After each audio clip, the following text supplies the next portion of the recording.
दोस्तों, हम पढ़ने जा रहे हैं आज केमिस्ट्री। टॉपिक इंटरमॉलिक्यूलर फोर्सेस है हमारा आज। तो आइए देखते हैं इंटरमॉलिक्यूलर फोर्सेस ऑफ अट्रैक्शन क्या होती हैं। Intermolecular forces, the force of attraction which are present between the molecules of elements and compounds are called intermolecular force of attraction। तो force of attraction which are present between the molecules, यानी वो force जो molecules के दरमियान present होती है, elements के molecules के दरमियान में मौजूद होती है, एंड कंपाउंड्स और कंपाउंड्स के दरमियान में मौजूद होती है, are called intermolecular forces of attraction. हम उसको इंटरमॉलिक्यूलर फोर्सेस ऑफ अट्रैक्शन बोलते हैं। तो इंटरमॉलिक्यूलर फोर्सेस ऑफ अट्रैक्शन क्या है कि ये देखिएगा दोस्तों, हमारे पास ये एक मॉलिक्यूल है और दूसरा मॉलिक्यूल ये है हमारे पास, और इसी तरह ये तीसरा मॉलिक्यूल है। इन मॉलिक्यूल्स के दरमियान में आपको ये डॉट वाली फोर्स नज़र आ रही है। ये जो डॉट वाली फोर्स है, ये एक मॉलिक्यूल, दूसरा मॉलिक्यूल और तीसरा, आगे सो ऑन, बहुत सारे मॉलिक्यूल इस तरह जुड़ सकते हैं। तो इन मॉलिक्यूल्स के दरमियान में, ठीक है, जो फोर्स आपको नज़र आ रही है डॉट की सूरत में, इसको इंटरमॉलिक्यूलर फोर्स ऑफ अट्रैक्शन बोलते हैं। तो मॉलिक्यूल्स, ये कंपाउंड्स के दरमियान, जैसे ये HCl एक कंपाउंड भी है, मॉलिक्यूल भी है, तो इन कंपाउंड या मॉलिक्यूल के दरमियान में जो फोर्स ऑफ अट्रैक्शन होती है, जो Cl और H, यानी Cl नेगेटिव और H पॉजिटिव, इन दो पोलर मॉलिक्यूल पार्शियल नेगेटिव और पार्शियल पॉजिटिव के दरमियान, यानी मुखालिफ चार्ज की वजह से जो ये कशिश बन गई है, यानी इस नेगेटिव एलिमेंट की वजह से और इस पॉजिटिव एलिमेंट की वजह से इनके दरमियान ये कशिश की फोर्स वजूद में आ गई है, तो इसको हम कहते हैं इंटरमॉलिक्यूलर फोर्स ऑफ अट्रैक्शन। तो इंटरमॉलिक्यूलर फोर्स ऑफ अट्रैक्शन, दो मॉलिक्यूल्स के दरमियान जो फोर्स ऑफ अट्रैक्शन आती है उसको हम इंटरमॉलिक्यूलर फोर्स ऑफ अट्रैक्शन कहते हैं। ये दो अपोजिट चार्ज रखने वाले मॉलिक्यूल्स जो कॉर्नर पे होते हैं, एक पे पॉजिटिव चार्ज और दूसरे पे नेगेटिव चार्ज, इन दोनों के ऑपोजिट चार्ज की वजह से, मुखालिफ चार्ज की वजह से मॉलिक्यूल्स के दरमियान जो है वो कशिश आ जाती है। अब होता क्या है कि जब दो मॉलिक्यूल्स आपस में मॉलिक्यूल बनता है, तो बाज़ औक़ात दोस्तों ऐसे मॉलिक्यूल्स होते हैं, मिसाल के तौर पर आपके सामने HCl मॉलिक्यूल है, तो इनके दरमियान जो शेयर पेयर ऑफ इलेक्ट्रॉन होता है वो इक्वल तौर पर अट्रैक्ट नहीं हो रहा होता। जब इक्वली अट्रैक्ट नहीं हो रहा था तो शेयर पेयर ऑफ इलेक्ट्रॉन जो होता है वो ज़्यादा इलेक्ट्रोनेगेटिव एलिमेंट की तरफ अट्रैक्ट हो जाता है, जिसकी वजह से एक साइड पे पार्शली पॉजिटिव एटम बन जाता है और दूसरी साइड पर पार्शियल नेगेटिव एटम बन जाता है।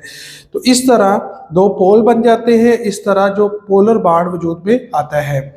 तो ये, और फिर जब वो पोल बनते हैं तो मॉलिक्यूल्स के अंदर भी वो पोल वजूद में आ जाते हैं। इस तरह मॉलिक्यूल्स के वो पोल्स, एक साइड मॉलिक्यूल के एक सिरे का पॉजिटिव सिरा और मॉलिक्यूल का दूसरी साइड का नेगेटिव सिरा जो है, जैसे ये नेगेटिव एंड है और ये पॉजिटिव एंड है, तो मॉलिक्यूल के ये जो दो एंड है ये एक दूसरे को अटैक करना शुरू कर देते हैं।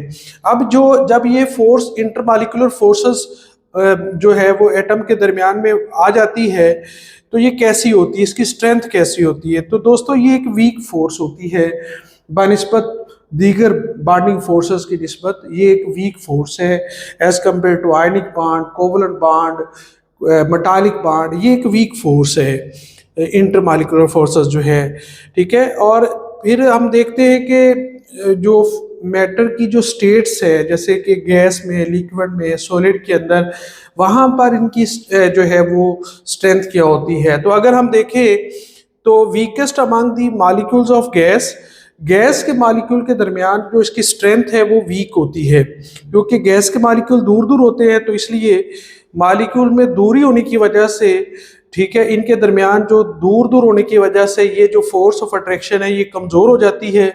और जो सॉलिड होते हैं, क्योंकि उसके मॉलिक्यूल बहुत करीब होते हैं, करीब होने की वजह से उनके दरमियान जो इंटरमॉलिक्यूलर फोर्सेस हैं वो क्या होती हैं, वो मजबूत होती है, यानी स्ट्रॉन्गेस्ट होती है among the molecules of solid. तो सॉलिड के मॉलिक्यूल्स आपको पता है कि करीब करीब होते हैं, तो इसलिए उनके दरमियान जो इंटरमॉलिक्यूलर फोर्सेस हैं वो भी मजबूत होती हैं।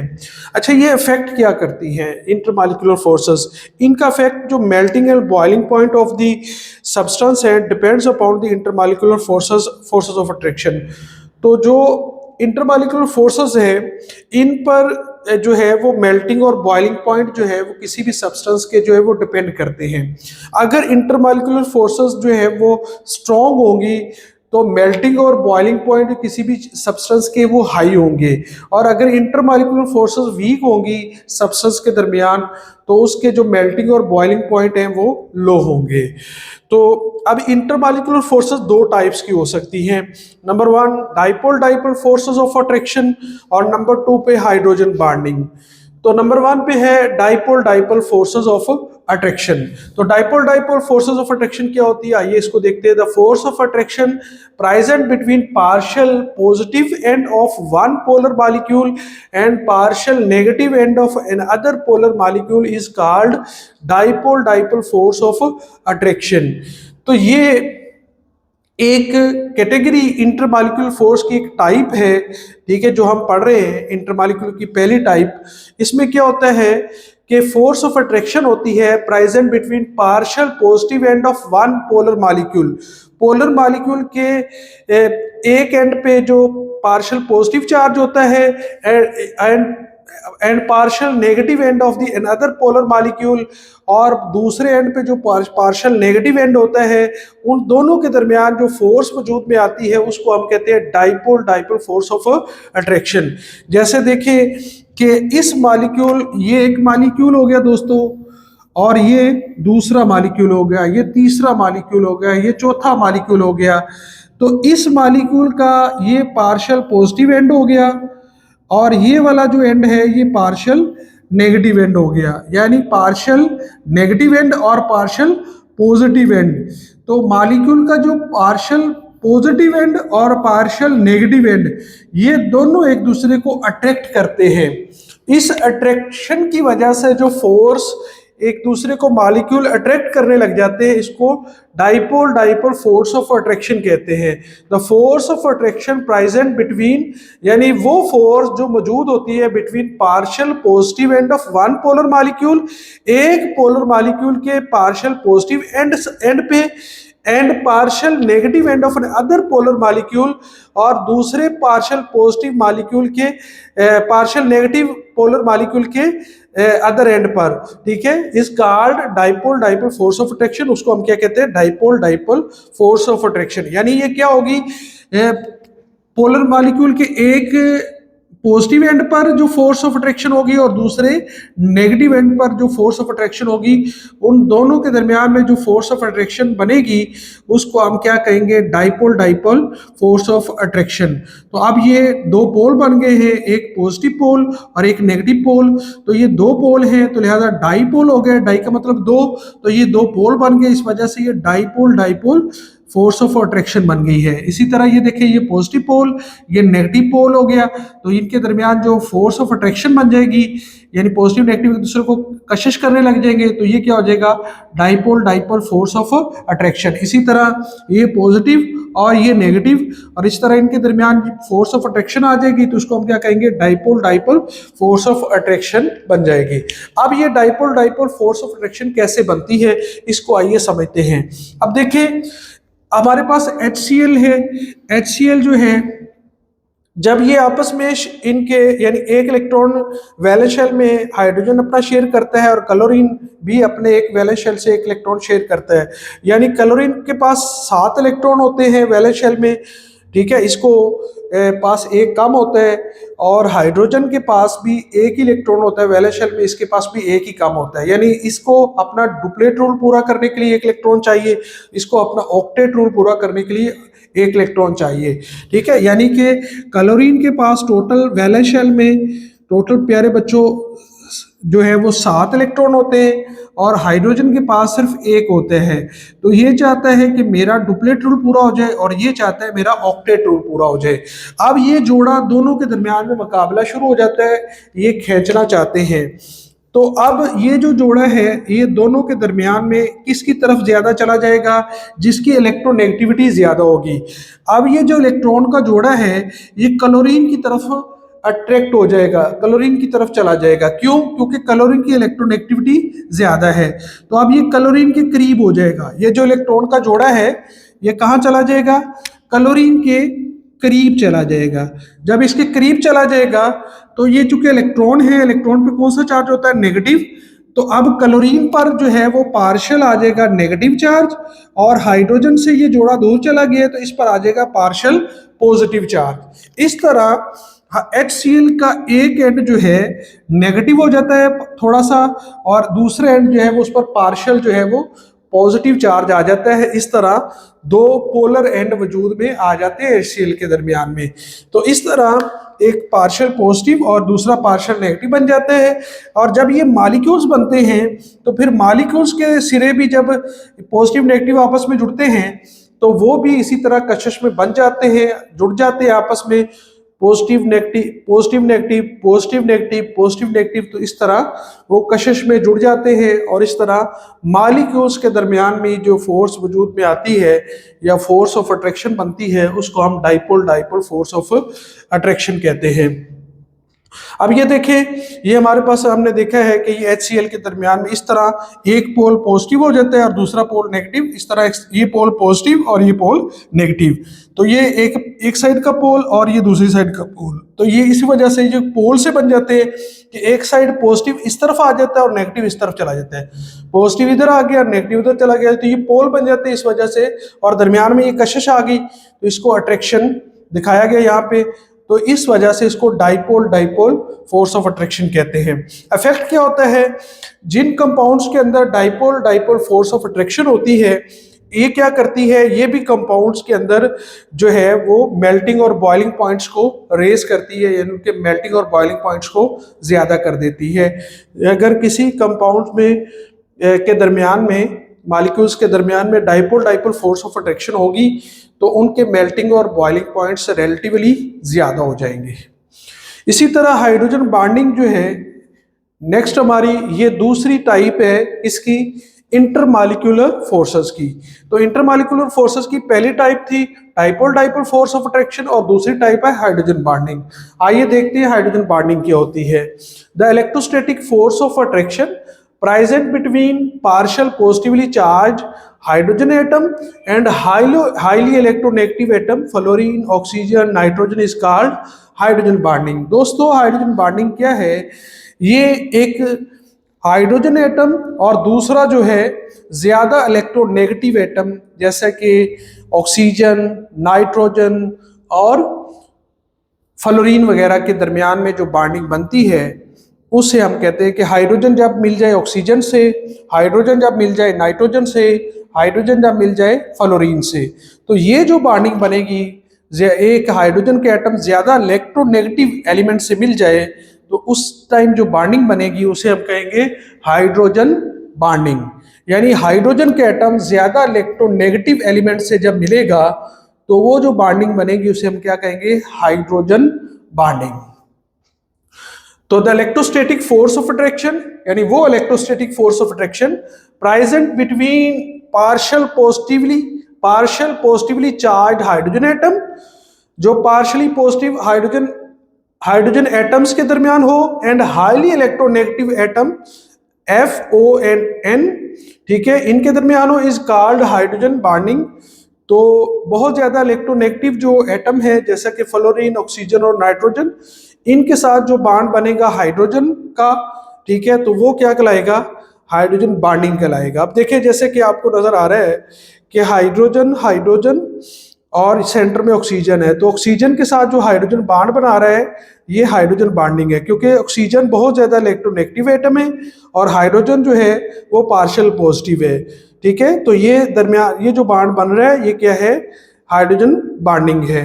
तो हाइड्रोजन बॉन्डिंग बेसिकली एक हाइड्रोजन एटम और दूसरा बहुत ज्यादा इलेक्ट्रोनेगेटिव एटम के दरमियान में, हाइड्रोजन का जब बहुत ज्यादा इलेक्ट्रोनेगेटिव एटम के साथ जो बॉन्डिंग होती है उसको हाइड्रोजन बॉन्डिंग कहते हैं। अब होता यूं है दोस्तों कि हाइड्रोजन बॉन्डिंग कैसे होती है। सबसे पहले कि जब हाइड्रोजन और ऑक्सीजन आपस में मिलते हैं। तो बिल्कुल इसी तरह जैसे HCl के दरमियान हमने देखा था कि जब इलेक्ट्रॉन शेयरिंग होती है, यानी हाइड्रोजन और ऑक्सीजन के दरमियान में जो इलेक्ट्रॉन के जोड़ा सेंटर में होता है वो सेंटर में पड़ा होता है और इलेक्ट्रोनेगेटिविटी ज्यादा है किसकी, ऑक्सीजन की। तो ये जोड़ा किस तरफ चला जाता है, ऑक्सीजन की तरफ चला जाता है, ऑक्सीजन के करीब चला जाता है। अब जब ये ऑक्सीजन के करीब चला जाएगा तो ऑक्सीजन पे क्या आ जाएगा, पार्शियल नेगेटिव, और हाइड्रोजन पे क्या आ जाएगा, पार्शियल पॉजिटिव। इस तरह एक साइड पर पार्शियल नेगेटिव चार्ज आ जाता है यानी ऑक्सीजन वाली साइड पर, और हाइड्रोजन वाली साइड पर क्या आ जाता है, पार्शियल नेगेटिव चार्ज आ जाता है। तो अब HO के दरमियान यानी जो बांड HO का बांड है ये पोलर बांड बन जाता है, यानी ऑक्सीजन वाली साइड नेगेटिव पोल बन जाता है और हाइड्रोजन वाली साइड का जो बांड है वो पॉजिटिव पोल बन जाता है। यानी ये पोल बना है पॉजिटिव का और ये वाला पोल बने हैं नेगेटिव का। तो ये दो पोल बन गए हैं पॉजिटिव और नेगेटिव का, क्योंकि इलेक्ट्रॉन का ये जोड़ा ऑक्सीजन की तरफ ज्यादा चला जाता है, क्योंकि ऑक्सीजन को खींचने की सलाहियत, ऑक्सीजन के खींचने की सलाहियत ज्यादा है। किसको, इस शेयर पेयर इलेक्ट्रॉन को। तो ये इसके करीब हो जाता है, तो ऑक्सीजन के ऊपर नेगेटिव चार्ज और हाइड्रोजन के ऊपर दोस्तों पॉजिटिव चार्ज आ जाता है। तो इस तरह ऑक्सीजन और हाइड्रोजन के दरमियान क्या हो जाता है, यानी क्या बन जाता है, यानी पार्शियल पॉजिटिव और पार्शियल नेगेटिव जो है वो हो जाता है, यानी इनके दरमियान पोलर बॉन्ड बन जाता है। अब ये जो पोलैरिटी का फर्क है, ये जो पोलैरिटी का फर्क आ जाता है, यानी H और O के दरमियान पोलैरिटी का फर्क है। अब पोलर हो जाने की वजह से हाइड्रोजन, पानी का जो मॉलिक्यूल है वो पोलर हो जाता है, पानी का मॉलिक्यूल पोलर हो जाता है। तो यानी पानी को अगर मॉलिक्यूल को समझा जाए तो उसकी दो साइड्स पर हाइड्रोजन और सेंटर में ऑक्सीजन लगा होता है। अब देखिए दो प्लस हो गए, ठीक है, H प्लस और सेंटर में O माइनस। अब ये जो पानी का दूसरा मॉलिक्यूल होगा दोस्तों, अब ये नेगेटिव जो ऑक्सीजन है ये अगले पानी के मॉलिक्यूल हाइड्रोजन के साथ जो पॉजिटिव है, पॉजिटिव साइड उसके साथ अट्रैक्ट होना शुरू हो जाएगी। अब ये पानी का एक मॉलिक्यूल पानी के दूसरे मॉलिक्यूल के साथ क्या हो जाएगा, हाइड्रोजन बॉन्डिंग कर लेगा। क्या कर लेगा, हाइड्रोजन बॉन्डिंग। ये पानी का एक मॉलिक्यूल है और ये पानी का दूसरा मॉलिक्यूल है। तो पानी का एक मॉलिक्यूल की जो नेगेटिव मॉलिक्यूल है वो पानी के दूसरे मॉलिक्यूल की पॉजिटिव साइड से जुड़ जाएगा, यानी हाइड्रोजन से। इस तरह नेक्स्ट कोई मॉलिक्यूल आगे ऑक्सीजन जो है वो हाइड्रोजन से जुड़ जाएगी। इस तरह नेक्स्ट इधर जुड़ते जाएंगे तो पानी की मॉलिक्यूल्स की इस तरह से शेप बनती जाती है और हाइड्रोजन बॉन्डिंग होती जाती है। जब दोस्तों हाइड्रोजन बॉन्डिंग होती है पानी के मॉलिक्यूल्स के दरमियान, इस तरह पानी के मॉलिक्यूल्स एक दूसरे से हाइड्रोजन बॉन्डिंग के जरिए जुड़ते हैं, तो दोस्तों याद रखिएगा कि पानी के मॉलिक्यूल्स के दरमियान जो स्ट्रेंथ है यानी मजबूती है वो बढ़ जाती है, जिसकी वजह से इसके मेल्टिंग और बॉइलिंग पॉइंट भी ज्यादा हो जाते हैं। अब देखिएगा, आप देखें H2S, इसके दरमियान भी हाइड्रोजन सल्फाइड है, ठीक है, ये भी इस जैसा ही है, पानी की तरह का ही लग रहा है। इसमें भी हाइड्रोजन 2 है और सल्फर है, इसमें H2O है, ठीक है, लेकिन इसके अंदर जो है वो हाइड्रोजन बॉन्डिंग नहीं है, ठीक है, ये ज्यादा इलेक्ट्रोनेगेटिव नहीं है। इसी वजह से इसके मेल्टिंग और बॉइलिंग पॉइंट लो है, जबकि इसका पानी का मेल्टिंग और बॉइलिंग पॉइंट क्या होता है, हाई होता है, क्योंकि इसके अंदर हाइड्रोजन बॉन्डिंग मौजूद है। तो ये खासियत है हाइड्रोजन बॉन्डिंग की कि जब हाइड्रोजन बॉन्डिंग किसी मॉलिक्यूल के अंदर मौजूद पाई जाती है किसी कंपाउंड के अंदर, तो उसके मेल्टिंग और बॉइलिंग पॉइंट हाई हो जाते हैं। जबकि यहाँ पर देखें उसी किस्म का बॉन्ड है, उसी कैटेगरी का बॉन्ड लग रहा है, लेकिन इसमें हाइड्रोजन बॉन्डिंग नहीं है, तो उस वजह से इसके मेल्टिंग और बॉइलिंग पॉइंट क्या है, लो है। तो ये था आज का हमारा टॉपिक, जिसमें हमने पढ़ा है इंटरमॉलिक्यूलर फोर्सेस ऑफ अट्रैक्शन, और उसकी आगे दो टाइप्स हमने पढ़ी हैं, जिनमें हमने डाइपोल फोर्सेस को पढ़ा है और साथ हमने हाइड्रोजन बॉन्डिंग को पढ़ा है। उम्मीद करता हूँ आपको ये समझ में आ चुका होगा। अपना बहुत सारा ख्याल रखिएगा। अल्लाह हाफिज।